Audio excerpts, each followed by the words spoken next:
John Anik and Kenny Florian podcast. John Anik and Kenny Florian. I love them. I can't get enough of them. Let's hear that Boston next. Big jab there from Duffy, and Frank Mir is hurt now. Down goes Duffy, out cold. Frank Mir does it again. Rock'em sock'em robots here. Oh my goodness. Hyperbole. There are a couple of absolutely self-involved bullshit artists. Here are your hosts, John Anik and Kenny Florian. Headshot, bang. Didn't even bother Colin Longo with the early start time today. Whenever you may be ingesting this program, welcome back. We're taping 9:05 a.m. Eastern on a Tuesday, June 11, 2024. It's episode 493 of the Anik and Florian podcast. So probably be out Wednesday, but a good time to let you know that heretofore this program is going to be live, Ken Flo. I love it. Bring it, dude. Bring it. Today, it's a little tough on me. I was up all night with my son, but it's all good. I'm ready. Really? What's going on with the Archman? He's been a little sick, man. Like we actually had to take him to the hospital. He was so dehydrated. Like I don't know. He was thrown up for basically 3 or 4 days straight. Oh man, so not good. But he's good. They got some fluids in him. But yeah, my back's a little sore because I didn't sleep in my bed. But I'm sorry to hear that. Well, you look pretty good. Yeah, you look pretty good. Big Gun Brian Petrie with us off the top of the show. Rosie Red on vacation or what, kid? Yeah, I'm out here. You know, I got the bucket out going. Yeah, like Tatsuro Taira. Yeah, beachside for the Atlantic's right behind me here. Beachside condo. It's amazing. 2 days, or we've been here since Saturday, but 2 days of really in the sun. Before I got here, I was like ghost. You know, I was just blinding people on the beach. Yeah. Now I got a little red. That's going to turn to chocolate. We're doing okay, babe. We're doing okay. Good. Well, pardon my voice. I got home at like 1:30 a.m. in the morning. I was to be in Atlanta. We were filming a movie, as some of you may know. Very exciting stuff come 2025, but can't really get into all of that. But I was to be taping from Atlanta today, but we were able to get out, finished our stuff. So it's great to be back in the home studio. Yeah. We're going to get into the picks, obviously, coming up this weekend. Taira versus Perez. I'm not trying to say his full name because our headliner happens to be the pronunciation of the week, but we have 6 main card selections for you. We will update, place your bets. I believe these guys took it on the fucking chin. We have a lot of different things to get into. Ken Flo, our Boston Celtics are up 2-0 in the NBA Finals. Outside chance I'm going to be in Dallas for Game 4. Trying not to get too excited about that. Oh, love that. A lot of different things going on right now. Poll question at Anik Florian Pod today. And thankfully, Petrie and Ken Flo like this question. But I threw out the top 4 UFC welterweight contenders in the rankings who have yet to fight for the title. So even though Colby Covington maybe is ranked above someone like Shavkat Rakhmonov, that is why I went with the 4 names that I went with. So off the top of the show today, I wanted to ask you guys, and this poll question is available right now on my X page. Will it ever feel normal to say X and not Twitter, Bri? Ever? I don't know. No. I still say Twitter. Yeah. All right. Top UFC welterweight contenders of these 4 who have never fought for the undisputed championship, who is most likely to one day win the belt? Bilal Muhammad, Shavkat Rakhmonov, Jack Della Maddalena, and Ian Machado Gary. Now, Bilal Muhammad has the opportunity right now, so I can understand why you might just vote in that direction because opportunity knocks, and you never know if all 4 of these guys are actually going to fight for the belt. But Ken Flo, let's start with you. You voted this morning. Of those 4 guys, who do you think is most likely to one day become the UFC champion? Yeah, first of all, I don't want you speaking for me. I did not like the question. I think it was a great question, and that's exactly why I hated it. It's a difficult one to answer, but when I look at it, I actually went with maybe the most unpopular opinion, I guess, and that was Bilal Muhammad. I think that overall, you're talking about he's got experience in there with Leon Edwards. Wasn't going great the first time around, but just Bilal in the way that he thinks about the sport, the way that he executes, I think that's an advantage for him. I think he'll be that much more prepared. And I think he's got a game that is going to be tough, for anybody. But out of all those guys, I could see why Rakhmonov might be a popular choice. But I see his wrestling kind of getting nullified a little bit. And I don't think he's technical enough of a striker or savvy enough of a striker at this stage of the game to say that he would be the favorite out of all those guys. For me, it's Bilal Muhammad's experience, his MMA IQ, and the fact that he's been in there with Leon. So yeah, that was my pick. No, it's very interesting. And you parlay all of that with the fact that next month he is fighting for the championship. And I think it makes a lot of sense. So the poll results right now, before we get into Brian Petrie's answer, of these top welterweight contenders who have yet to fight for the undisputed UFC title, who is most likely to become a UFC champion in the future? 76% of you said Shavkat Rakhmonov, 11% Bilal Muhammad, 7% Jack Della Maddalena, and then 6% Ian Machado Gary. Some undefeated fighters in there. Brian Petrie, who do you think of those four is most likely to one day in the future become the UFC champ? So when I read the question, I kind of eliminated Bilal because I think he might win the title next. I was like, he's next up. Let me think about the future. And we went with three named Jack, baby. This guy wants to fight everybody. He's not avoiding anybody. Look at Colby Covington. We can't get Colby Covington to fight anyone. He wants a title shot. You know, it's ridiculous. No, you got to fight people. Three named Jack wants to fight Shavkat. He called Shavkat out.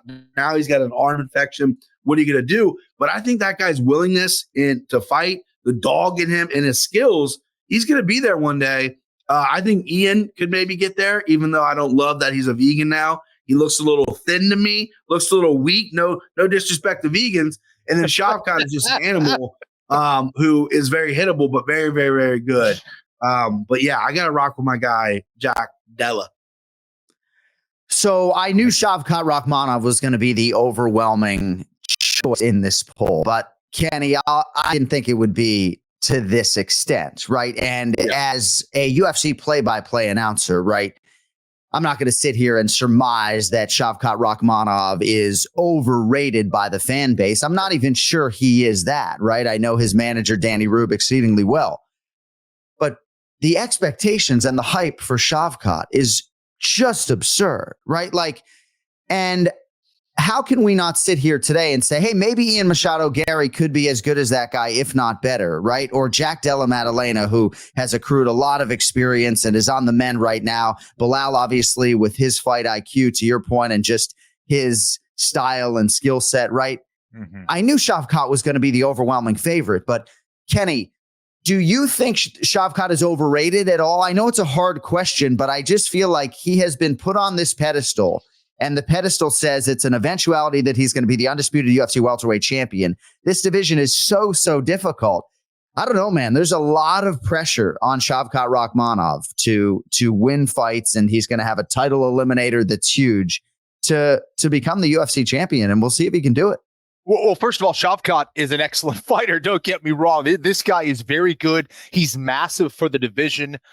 He's got knockout power. He's got finishing ability on the ground, whether it's with his hands, his TKO, ground and pound ability, or even his submission game, whether he's picking you up off the floor with the rear naked choke from the standing position. He does a lot of things well. He's very, very dangerous, but don't confuse finishing ability and past results with what could happen. And I'm still waiting for that. Like, I want to see him out tech guys without having to utilize that chin to get him through. He has it all. He really does. Toughness, all that stuff. But sometimes I feel like he does get hit a little bit too much. Sometimes I feel like his striking defensively leaves some there to be desired. And against clean technical strikers like Leon Edwards, that's where he can run into trouble, especially when you get a guy like Leon who has the ability to stop takedowns, even against someone like Kamaru Usman. So that's why I'm a little hesitant.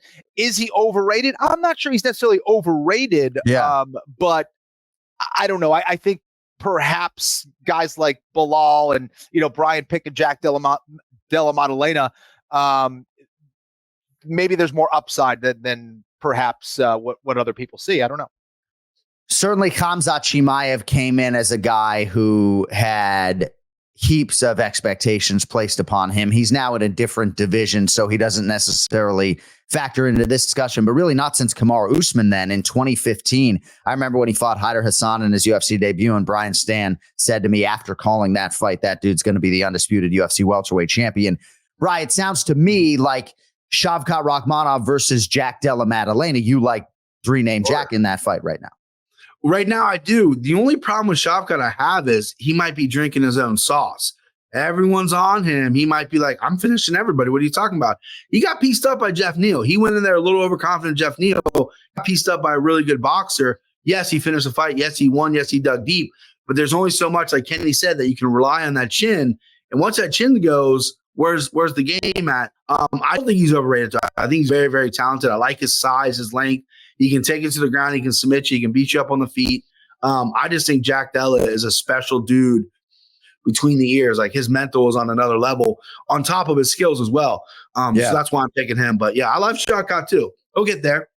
I wish I could answer these questions, right? And I would always sort of employ like a to save a dog's life. Like, who do I really think is going to become the champion? And I think the better in me, the sports better in me, is Leon Edwards minus 192. Not this massive favorite, and Bilal is next. So I would probably, take the bait there if I was trying to like save a dog's life. But I find Shavkat Rakhmonov conversation to be a very interesting one. And whatever that next test is, Colby Covington or somebody else, Kamaru Usman, right? We'll see how that goes, because his tests are coming. And, I like the kid a lot. I really do. Nice guy. Brought me chocolates at the last fighter meeting. Not suggesting he's overrated, but the fan base has, rolled out the red carpet to be sure. All right. So picking up some of the pieces, Bri, from earlier in the week before we spin this thing forward, I just wanted to get your thoughts on the stoppage in the fight between Jared Cannonier and Nassourdini Mavov and the potential for an immediate rematch in Paris. Jared Cannonier, I believe, was on with Ariel Helwani and suggested he wants a rematch maybe in Paris, that Mick Maynard might be receptive to it. So what was your takeaway from all of that noise over the weekend? Yeah, I thought it was early. Cannonier's, he's a man. He's 40. It's been in there. You got to let him go out and shield a little bit, in my opinion. And I'm never one to really harp on early stoppages, right? Safety for the fighter is important. And I love Jason Herzog, and I love what he said on Twitter. He's like, I've got enough feedback. I got to reevaluate. I love that shit. I think he was a little early on this. That's just what it is. You make mistakes. It happens. Running it back, I wouldn't mind that. If they need a main event there, that'd be great. It was a fun fight. It was a technical fight. And then, they were throwing hands in, towards the end there, and Cannonier got caught. But, yeah, I wouldn't mind seeing it again, considering it had so many stakes at 185. We need, like, a true guy in that top five, like, who's in, who's out, to fight for the 185-pound title right now. And now this kind of muddies the waters a little bit with their early stoppage. So, I would have no problem running that back if that's what the UFC wants and the fighters are down. See, Kenny, I can't say I have no problem with it because I do think it punishes Nassourdini Mavov. What the fuck you smirking about, Ken Flo? I'm just thinking Herzog must be listening to the Anik and Florian podcast. That's what it is. That's what it is. Yep. I did have a little bit of a private conversation with Jason. I wish I could reveal those details, but come on. Dude's the man. Dude's the man. But Ken Flo, immediate rematch does punish Nassourdini Mavov to some extent, does it not? Right? He did have Cannonier drunk driving out there, and it seemed as though maybe a concussion might have been moments away. No? Yeah, and this is where it's kind of a little bit tricky, because here I am saying I would have liked to seen it go a little bit longer. Is a rematch warranted because of that? I don't know. Maybe it's a little bit of a stretch for me anyway, just because, he did hurt him. He hurt him bad a couple times. I just think it was a little bit of an early stoppage. Does it warrant a rematch? I don't know. Maybe just because the division that there's a clog in that division. It's clogged up. So I don't know. Yeah, no, because of the clog, I think you get some fucking Drano and maybe you run it back. But I do think it punishes Nassourdini Mavov. And I do think we all largely are in agreement that it was an early stoppage, right? Sorry about the dog barking. Oh, no. Ray's going to lose it. Aha. Did Lucky go to your house? That's your dog. Oh, okay. Yeah. So I love my dog. I'm away a lot. I'm about to go to Saudi Arabia and then Vegas. So I thought I could get away with having her upstairs today, and lesson learned. So I should probably go take care of that. There's always a first for everything, I am going to go take care of that. But no, we all agree in the MMA space that it was an early stoppage, right? I think we all can agree on that. You can't referee a fight thinking about Jared Cannonier maybe being face first 15 seconds later, right? Yeah. But I just feel like if I'm Nassourdini Mavov, it's like, man, I got the big fight. I didn't overachieve, but I delivered, and now I got to fight this guy again. Yeah. If the division wasn't so clogged, I think maybe he would make a big stink, But hey, Sean Strickland might have to fight a rematch against Brendan Allen, right? Mm-hmm. Brendan Allen is title shot worthy right now. Sean Strickland is the number one contender. He's title shot worthy, so we do have some issues, right? Yeah. Got an issue. Here's a tissue. All right, Dustin Poirier, in terms of his fighting future, he fought Islam Makhachev admirably, of course. So I don't know, Bri, if my question is, who would you like to see him fight, or would you like to see him fight one more time? The legacy, I think, is largely complete. Is there a name? Is there somebody that you think would be appetizing enough for him to sign on the dotted line? Nathan Diaz or somebody else? Yeah, I was just going to say, he's right over your shoulder there, John. Nate Diaz. Nate Diaz comes back to UFC. Their little Twitter battle they had a few years ago is the funniest exchange ever. It was tongue in cheek, but it also was like a little kind of still like Nate Diaz. That's it. I mean, listen, Poirier, I love him. And if he comes back and fight, he'll get my money and I'll watch it for sure. But he's saying all the right things. What else do I have to do? I've been fighting since he was fighting since he was like 18 or something like that. Some crazy number. I mean, listen, he's made enough money. He's got a daughter. He's got a family. Chill out for a little bit. If something comes up, cool. If not, maybe right after the sunset. He was going to retire anyway if he won the title. That's what he said. I have no problem with it. Absolutely none. But if Nathan Diaz comes back to the UFC, that'd be a fun one right there. Ken-Flo, I'm fascinated to get your thoughts on this. Max Holloway is probably going to fight Ilia Topuria for the undisputed UFC featherweight championship. And then he, as the defending BMF champ, and I guess that belt in theory could be contested at whatever weight class, right? Would Poirier want to fight for the BMF belt, right? Because that at least is a prize of some kind. So maybe he would be willing to compromise a little bit on like opponent to fight for that particular prize. We've sort of exhausted the conversation about him fighting Alexander Volkanovski. But I guess, Kenny, is there a name other than Nate Diaz off the tip of your tongue that you think has the perfect elixir or combination that would get Dustin to sign and fight one more time? Well, Dustin may not have to call this person out, because I think this person may want to call Dustin Poirier out, and that's Conor McGregor. Like, that's the other guy. We're talking about big money fights. Like these are, I mean, the fight against Conor McGregor was a fight that arguably changed Dustin Poirier's life forever. Yeah. Right. I mean, even the first match, it was just like, all of these things are, kind of, it's tough. Like the BMF belt is interesting just because that's something that's extremely unique that very few people can claim to have won in the UFC. So I see that as a nice dangling carrot. But he's done it all. He's done it all. He goes out there, he wins the BMF belt. There's going to be another fight that someone could say, let's get him in here against this guy. So I don't know. I like the idea of the BMF belt, and it's got to be a big name, a big money fight. Other than that, there's no reason for Dustin to come back. So the UFC always needs pay-per-view main events, right? So much so that UFC 291 was headlined by that BMF title fight between Dustin Poirier and Justin Gaethje. So I do think the carrot is going to be dangled, and minimalistically, you're probably looking at 1.5 or 2 million to show. Yeah, that is complete speculation on my part, but Dustin Poirier is collecting 7 figures when he shows up to fight right now. I just think he's going to get offered some sort of pay-per-view main event, and we'll see if it's appetizing enough for him to sign.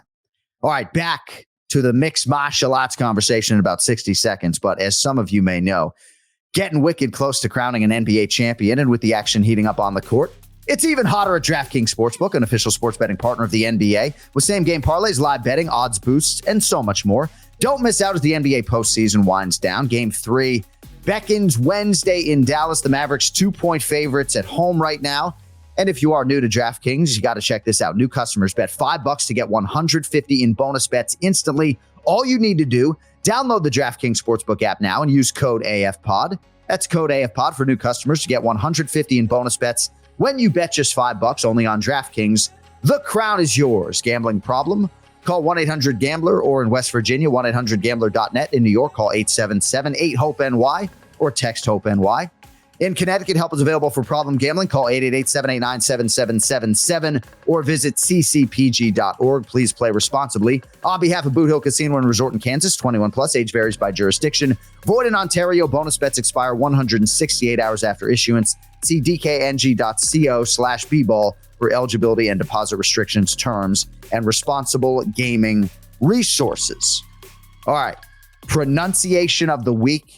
It is a main event athlete, Bri. It is not Alex Perez. We're talking about the man occupying the blue corner at the UFC Apex this weekend. What do you have for us, Brian Petrie? Pronunciation king. So sometimes when I say this name, I do it with a hint of an Asian accent, and I don't want to offend anybody, so I'm not going to do that. I've really concentrated on doing that. So it's Tatsuro Taira. And I fucked that up, I think. Man, I mean, can you take the marbles out of your mouth and try again? Tatsuro Taira. That's all I got, Johnny. So you have been great. Yeah. You really have been great this year, as we mentioned, so much so that we almost took this segment away from you because you were too good and it no longer became funny.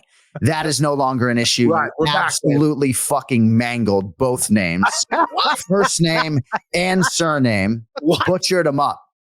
I brought this file to the masses because I think I've been mispronouncing his name his whole UFC career. So let's hear the file, Cody, if we could.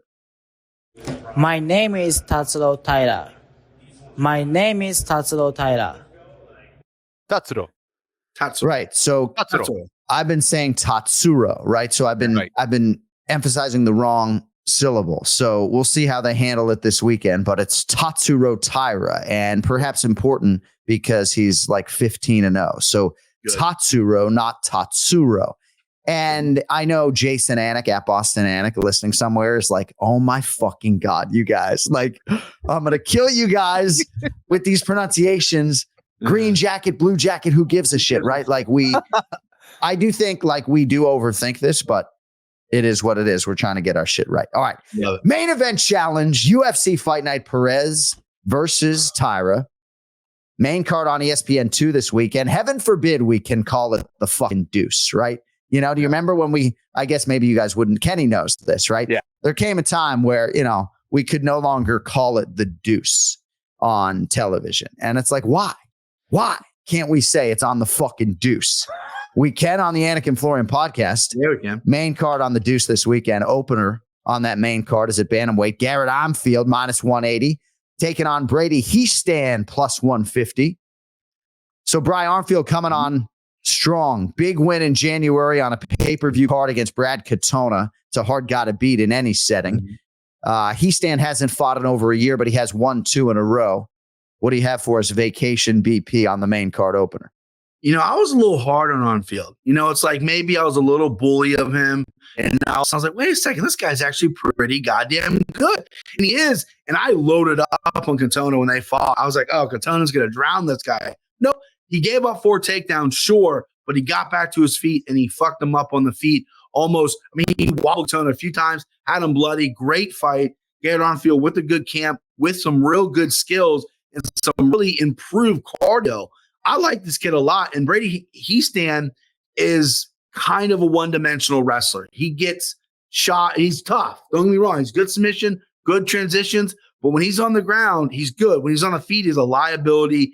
He gets marked up. That's how he kind of fights. You get marked up against Garrett Armfield, just like the last fight, he's going to drown you in the later rounds. I like Garrett Armfield in this spot here. Yeah. I like to see him get a finish, really get his name. His social media on Instagram is pretty good. Let's get this guy some shine here. And I think by finishing Brady Heastan, I think that's what we're going to get.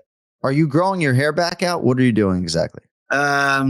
It looks like you're growing it back out. Yeah. Sorry, Johnny. It's coming back in. I think since I did the shave, I'm going to go reverse. I'm going to grow it real long like Jason used to have it. Yeah. I think I'm just going to go opposite. No, I can't do that. I can't do that. Wife likes it short, so we're probably going to get it cut short again.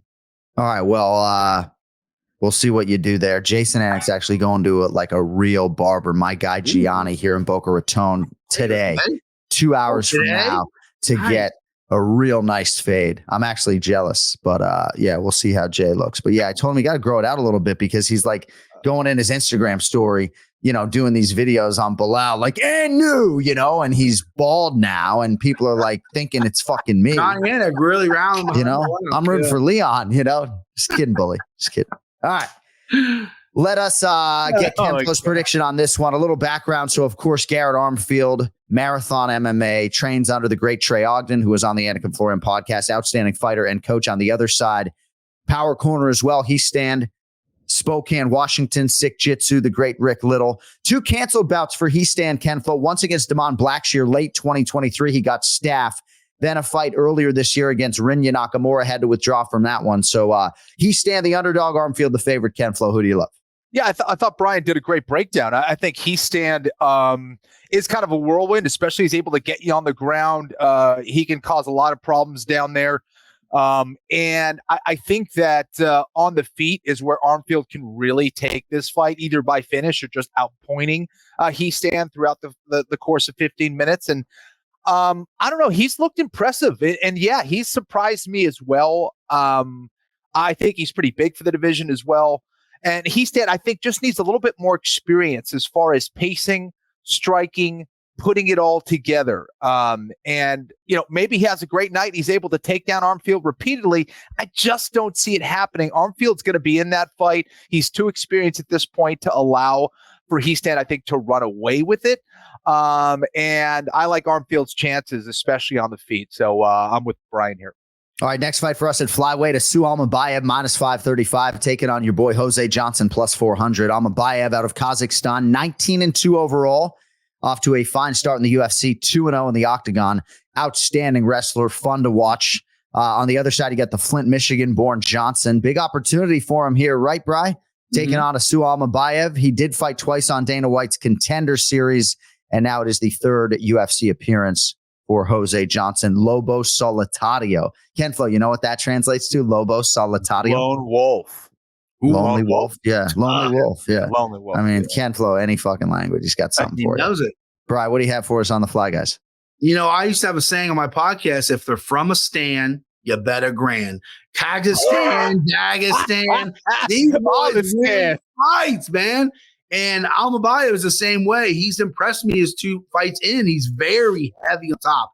I mean, incredibly heavy on top. And he does work and he does damage. So he's going to win fights on cards as well. He's not going to stall out.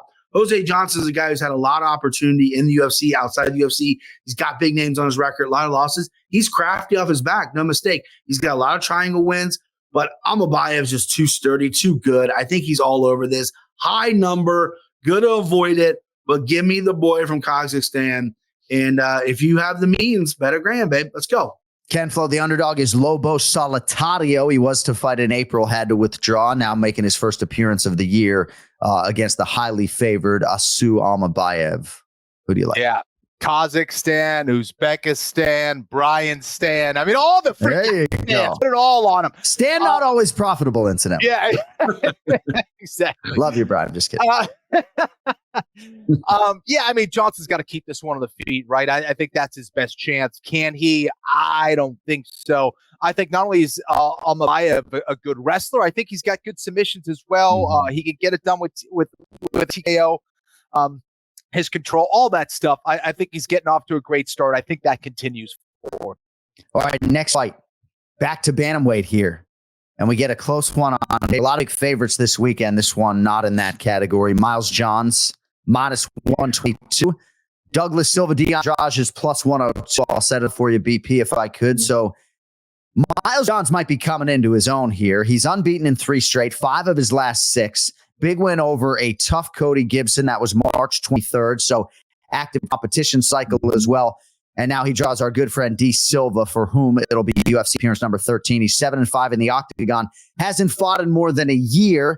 Kenny was there for his last fight in Charlotte, North Carolina, a win over Cody Stamen last May. Close involving 35ers, at least on paper, BP. Who do you like, Johns or D Silva? Yeah, it's a good fight. And D Silva is what we're going with. He fought Cody Stamen, who. Well, no, I'd love to hear you say Douglas Silva, Dion Andrade, or whatever you want to say. Yeah, I'll go D Silva. You gave me a short. Okay, all right. He fought Cody Stamann, who's similar to Miles John. At least he used to be. Cody Stamann doesn't wrestle as much anymore, and Miles John is leaning into his wrestling because he fixed his cardio. Early in his career, he was like, I'm going to hit you with a knockout. I'm going to fucking sleep you. Now, I'm going to use all my game to get you out of there, like he did against Cody Gibson, who's very good off his back as well. He had some submissions off his back. Miles John shut him down. I think that's what's going to happen here. Da Silva, ricked up dude, but he slows down, especially if it's going to be heavy-paced wrestling, which I assume Miles John's going to do. You're giving me a low number at like minus 122, I believe, is what he's on DK. I love Miles John's in this spot.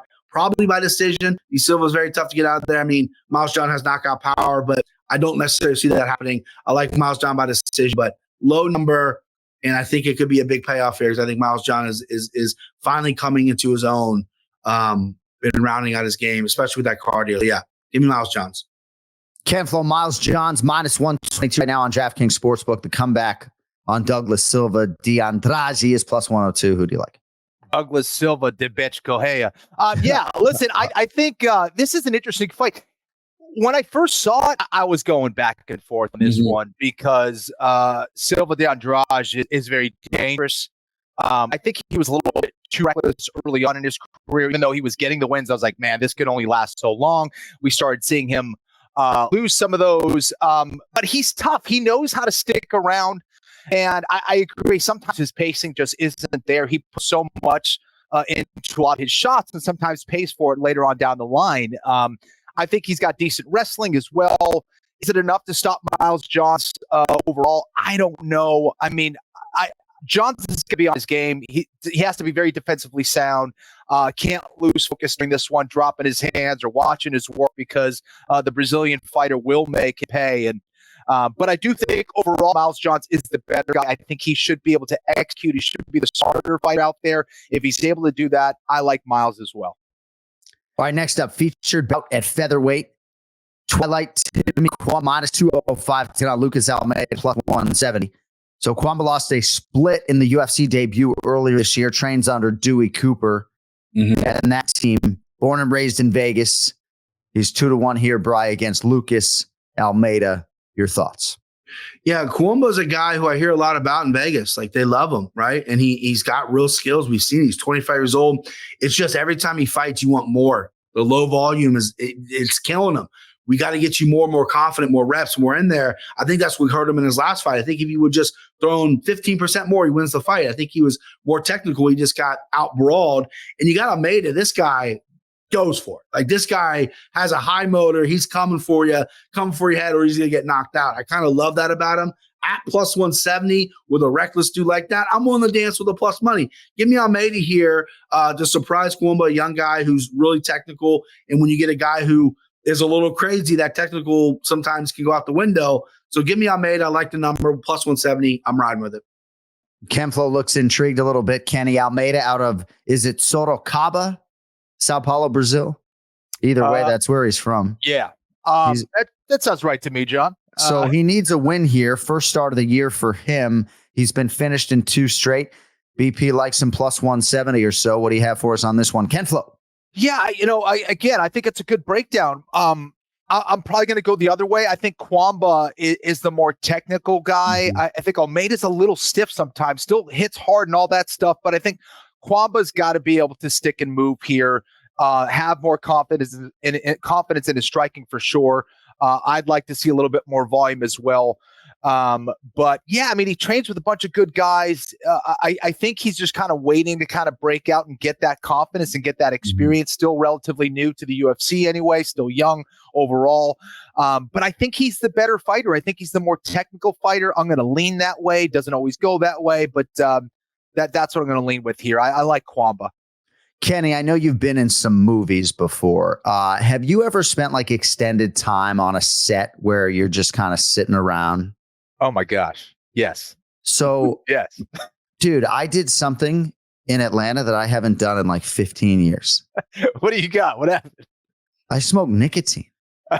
Did you? Wow. Dude, I was like, little cigarette break. Well, no, I mean, the cast and the director, and they could not have been more gracious. Unbelievable crew. But, it's like at some point, you get offered a fucking vape pen on hour 6 of sitting there. It's like, I will let that into my lungs right now. Yes. Thank you. Co-main event. Unreal. Ikram Alaskarov minus 900. Is anybody laying that against Antonio Tricoli plus 600? So how about this UFC career for Ikram Alaskarov? Now, in this spot, he was to face the formerly ranked contender Andre Muniz. But as you guys know, he had a fight with Paulo Costa booked in July of 2023. Then he was going to fight Nassourdine Imavov in October of last year. It ended up being Warlley Alves. He took care of business there. Then he was going to fight Anthony Fluffy Hernandez this February. He withdrew from that one. And then, of course, Muniz this weekend is now out. So Alaskarov getting a lot of respect from the odds makers and seemingly bettors right now. Minus 900, and I'm not sure a better price is going to surface between now and Saturday night, Bri. He's been great in the 2 times we've seen him in the octagon. Your thoughts on him here? Prohibitively favored, perhaps, against Antonio Tricoli. This is such an interesting fight because Alaskarov is a guy who had his ticket punched to the UFC. And then he ran into a guy named Hamzat Chimaev who sleeps him. And everyone's like, who the fuck is this Swedish dude? You know what I mean? Unreal. And Alaskarov, when he gets his shot, look at him. He's killing people. People don't want to fight him. He's a stud. I like him here. Minus 900 is crazy. But look at Tricoli. This dude fought Jacob Volkman at 170 in 2016. Jacob Volkman is a 155er who looks like the old librarian I used to have to help carry books. This guy, and now Tricoli's a beefcake fighting at 205 of the Contender Series, got popped drinking old Chael Sonnen's juice box, and now he got outside the UFC. Now he's back in the UFC. I don't know what we're going to see here is, what is he going to look like? What's his skills? I watched his fight outside the UFC. He won by submission. Wasn't overwhelming to me, but he's fighting up in weight, or not up in weight. He's sizing up with his body. Is he naturally that big? There's so many confusing things here that I really would never give out this play any other time. I really think Alaskarov at minus 900 might be the steal of the fucking year. And that's just crazy to even say. But if you got a fat bankroll, put it on Alaskarov. I think he gets a finish here. I think he'll knock out Tricoli. And he's looking at another contender if he can get a fight. Nicely done, Bri. Kemflo, what do you have? Brian, let me bang, bro. He's taking all the nuggets. He got it. Let me bang, dog. Listen, I think it's all good stuff. I don't have much to add. I think Alaskarov is a huge favorite for a reason. The way he matches up here. And how about the respect from the UFC to already start thinking about matchups against Costa and all these other guys? I mean, he's legit. He's legit for a reason. He's dangerous everywhere. And I may have him as a bet as well, Brian. Ooh. All right, place your bets coming up later. But now it is time for our main event selections brought to you by the all-new KennyFlorian.com. Holy fucking shit. I was on there this morning. Right? Yeah, I got home 1:30 a.m. Still doing the homework, right? KennyFlorian.com. Brian, have you seen it? No, you haven't. I'm going right now. Yeah, give him a click. It's really nice. And yes, Thank you can buy our merchandise. There's some short promo code that Cody's going to get for me on X right now for 20% off your order. AF is the promo code. Nice. JohnAnik.com, KennyFlorian.com. Doesn't matter where you buy it, but it all helps us give people like Brian Petrie, Ray Longo raises. So let us get to the main event picks. And Kenny, we're going to let you bang right off the top here. Go. Tatsuro Taira minus 180 taking on Alex Perez plus 150. Taira 5-0 in the UFC, coming off a win over Carlos Hernandez last December. He's still only 24 years old, born in the year 2000. But getting his first real stern elite test here in the former world title challenger, Alex Perez, for whom it has been a big 2024, even if Perez is 1-1 spanning his last 2. Kenny Florian, Tatsuro Taira minus 180, Alex Perez plus 150. Who do you like? Tatsuro Taira, he's a finisher. Whether it's on the ground or on the feet, you got to mind your P's and Q's. He is a sharp striker. There's one thing that I see when he throws his cross, he throws his right hand, he does kind of fall forward a little bit, which makes him susceptible to counter shots. And we're seeing Perez get more and more comfortable on the feet, and he certainly has power, always has. I think that Taira, while he can wrestle offensively very well, I just don't see that level or those level of takedowns working on someone like Perez, who is a very good wrestler, who's been in there with some very good guys, especially recently. So I don't know. I like this momentum from Perez. I'm kind of feeling it right now. I like these numbers, and Taira is a favorite. I understand why. 15-0 in MMA is no easy task. I think he's been looking very good. He's been gaining that experience, and I think that there's a lot of upside to him, a lot of potential. But I like Perez here. Coming off that last win, I think he gained a lot of confidence from that. Even in his loss, I don't think he looked bad. So I think it's a good sign that he's staying this busy, and give me Perez, dude. Gotta like Alex Perez for more reasons than one, right? He's not playing the rankings game, Bri. He gets into the top 5, and he's putting it on the line against 13th ranked Tatsuro Taira. Fuck that up there. But he also understands the value of taking this guy's O. He's the underdog this weekend, Bri. Who do you have for us in the main event? I love this main event. I love Japanese fighters finally starting to emerge a little bit. I come from the Pride versus UFC days where I was always a UFC guy, but I would have killed to see Sakuraba over in the UFC. There were so many fun. And then they took a lull, and then a lot of the Japanese talent over there, they kind of stay over there now. But we got Rinya Nakamura, we got Tatsuro Taira, and it's really coming up. And Taira, I've been on his side the entire time he's been in the UFC. I've bet him when he was minus 1,200. He's good, right? He's good on top. He floats really well. Wrestling isn't working. His double and singles transitions need a lot of work. And then his straight punches are very good, but defensively, I get a little worried. But man, with that being said, Alex Perez, I know he's coming off a loss, or not coming off a loss, coming off a big win. Before that, a loss against Mokaev, which we all kind of felt like was a win because Muhammad Mokaev is such a stud and Perez looked good. This was a guy who had so many canceled fights and couldn't get a fight. And we didn't know if he still wanted to fight. Pulling out all these different circumstances was crazy. But no, he wants to fight, and he wants to turn around and fight quick. And I love that. I love this matchup for him. I believe he's supposed to fight Tagir, and they switched a bunch around. I like that the UFC did that, and we get this main event. And I'm with Kenny, man. I think Perez is hot hand right now. The power, take down the fence. Perez is also really fucking good on the ground as well. So it's not like if Taira gets him down, he's a fish out of water. Yeah. I like Perez at plus 150. That's a great number, great main event. And I can't wait.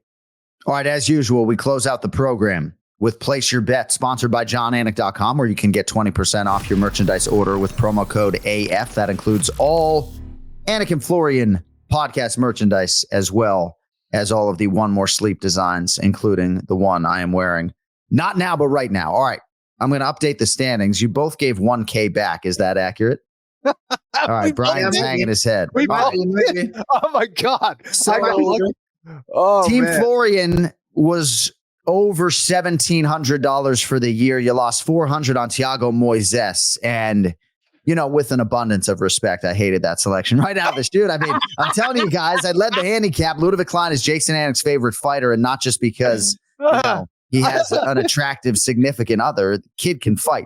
You also had 400 on Miguel Baeza Kenflo. That was a dump as well, and then your parlay had Jared Cannonier in it. So Kenflo gives $1,000 back. Easy math for the English guy. You're now at plus 773.46. And Petrie, $600 on Dustin Jacoby, 200 on Cannonier. You also had Dustin Stoltzfus in your parlay. So it's minus 1K for Petrie as well. Year to date puts you now in the red font on our script at I got that too. Minus 419.03. Shout out though to Big Ron Pellegrino, by the way. Happy birthday, Big Ron. It's June 11th. He was born June 11th, 1980. So hopefully Code Blue, our producer Cody Merrill, maybe does him a solid and gets the episode out tonight. But happy birthday to Big Ron Pellegrino, who hit the Anik and Florian podcast parlay on DraftKings Sportsbook. Go, Ron. Nice. This past weekend. All right. You guys get $2,000 for pay-per-views, $1,000 for fight nights, and then we'll give you $200 for the UFC Apex events. No, I'm just kidding. So we'll give you $1,000 for this fight night this weekend. And let's turn this fucking hog around, boys. What do we have? All right. So on my podcast, I picked the entire card. I went 4 for 10. It's the worst week I've had. I went 0 for 3 on you guys, gave $1,000 back. I'm hanging my head in disgrace, but I'm not done yet. Okay. This is why MMA is great. because guess what? We reload up. We got the next weekend. So I like Garrett Armfield here. Minus 180 for 500. Garrett Armfield is going to get it done. Give me Aliskov. Am I saying his name right? I had it. I lost it. No, you're not. Aliskerov, is that what you're saying? Aliskerov. There it is.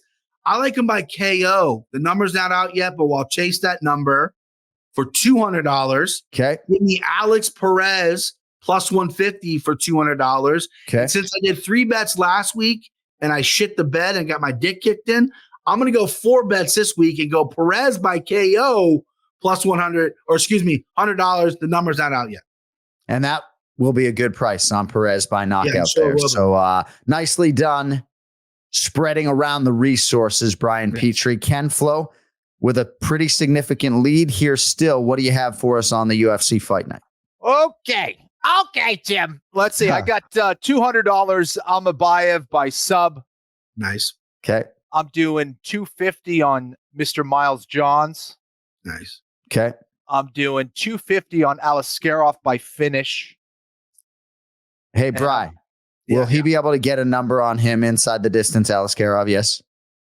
Yeah. Okay. Inside the distance it'll be a minus number, but it'll be in there. Well, okay, right. All right. So a finish of some kind. So BP will chase that proposition number for us. Not out as yet on DraftKings Sportsbook. Yes. Ken Flo, as you were, $300 left. Yeah. And I'm going to put those 300 on Perez. On Perez straight. Straight up. All right. There you have it. We'll see how it goes. Yeah. Check out Brian Petrie on the MMA Takes podcast if you just can't get enough. Big Gun Brian Petrie at Brian Petrie MMA. Is that the handle, right? That's the handle, babe. All right, buddy. Back to the children, back to the childcare, back to the dependents, back to the vacation. Have a great day and a better evening. And we appreciate your time as always.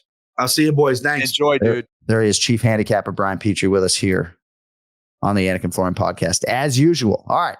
Just like that, it's not even noon on Tuesday, and we got 2 episodes in the can. We are back next week, and the big shows are Cannonball coming later this month. Of course, Saudi Arabia, 11 days from now with Robert Whitaker and Khamzat Chimaev, and then, of course, UFC 303.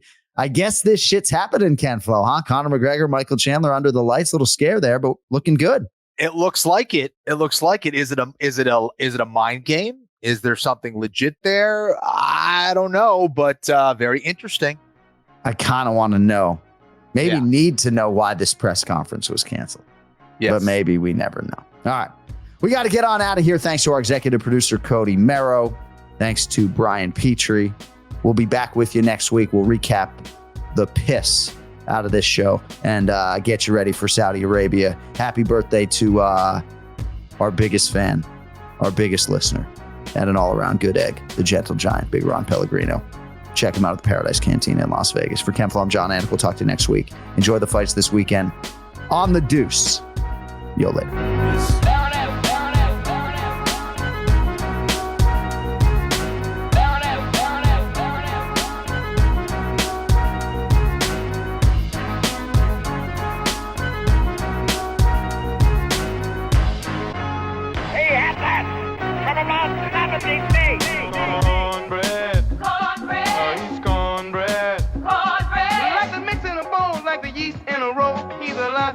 He's the soul to the bread. He's cornbread. Cornbread. He's cornbread. Cornbread. Life is so precious. Do the best that you can. Keep your hands on the bar. He's the open man.